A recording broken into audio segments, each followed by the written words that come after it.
Hi, so I'm going to show you how to do a couple of things in Google, such as sending an email and how to get into Google Classroom, and also how to do a Google Meet, which is the video conference that we'll use if we need to talk to each other. So the first thing you're going to do is go to gmail.com. You can enter that up here in your browser.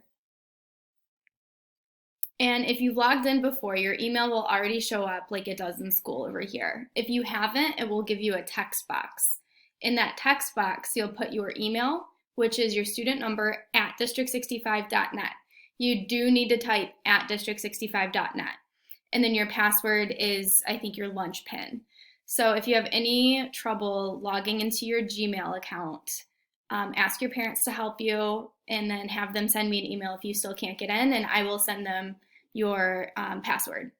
So I'm going to log into an account that I actually created for this video, and that way I can show you how to send an email.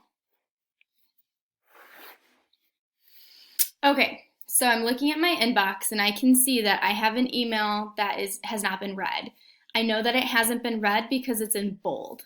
So I'm going to click on it, and it's from a pretend student asking me for homework help. So the link for a science lesson isn't working. Can you help me? To respond to this, I'm going to hit reply, and it's going to open up a text window over here. You can see the cursor blinking. That's where you're going to type.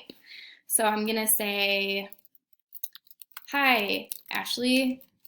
I am going to look into that and get back to you as soon as I can. And you'll see that it will suggest some things that you could say in gray, and I just hit the tab key to do that. If that's confusing for you, you don't have to use that at all. You could just type. So then I'm going to send that, and I know it's sent because there's not a text box here anymore. And I can see up here it says 0 minutes ago, so I know it's sent. If I go back into my email, it's not bold anymore. That shows me that that's an email that I've already read. All right, so that is how to send an email and how to check your inbox. The next thing I'm going to show you how to do is use this waffle grid over here, but I'm going to do that in my own email. So I'm going to pause you for a second and show you how to do that. Okay, so I signed into my teacher email just to show you what the grid actually looks like for our school district. So up here, there's a little grid. Some people call it the grid, some people call it the waffle menu. It has a couple of different names. If you click on it, it will show you all of the things that you can do in Google, all of the different apps. So yours might look a little bit different than mine depending on what the district gives you access to, meaning like what you're allowed to go on.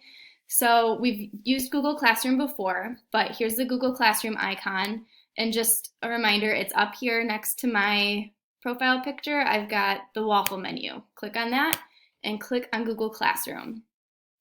That will take us to our Google Classroom. You might have other classes here. You want to be in Stanley 5th grade. And that's how we get to our Google Classroom.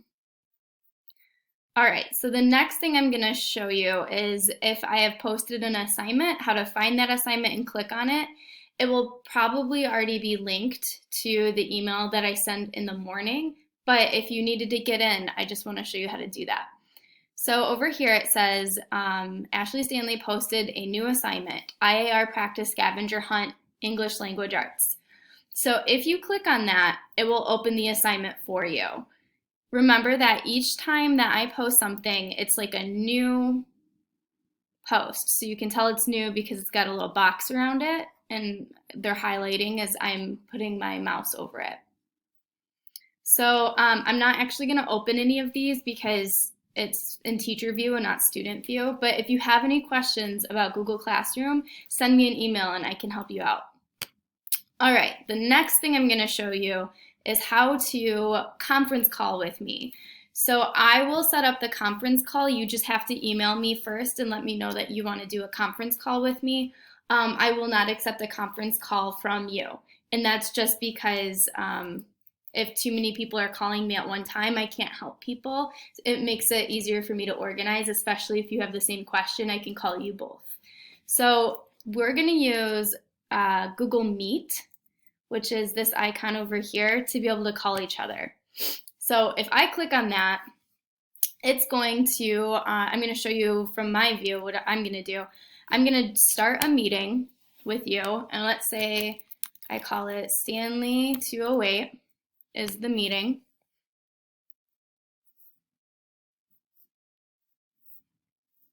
And then it's going to take me to this page, and I'm going to join the meeting. So this is for me creating the meeting.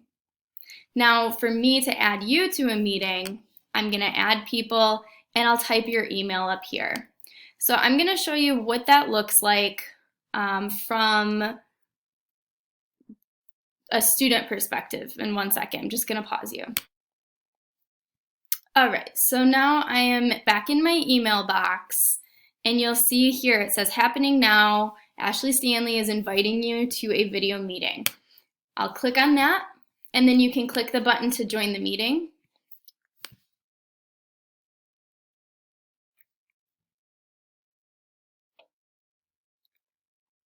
And then you can just click here to join the meeting. So that's what it will look like if I send you an invitation to join a meeting with me. Again, if you're having any trouble, you can just email me and I'll help you out. So I hope that this was helpful. It was a little bit long, but it goes through all of the different things that you might need to use in Google. So if you need to come back to this video, if you forget how to do something, look here first before you email me. All right, thanks. I will see you soon.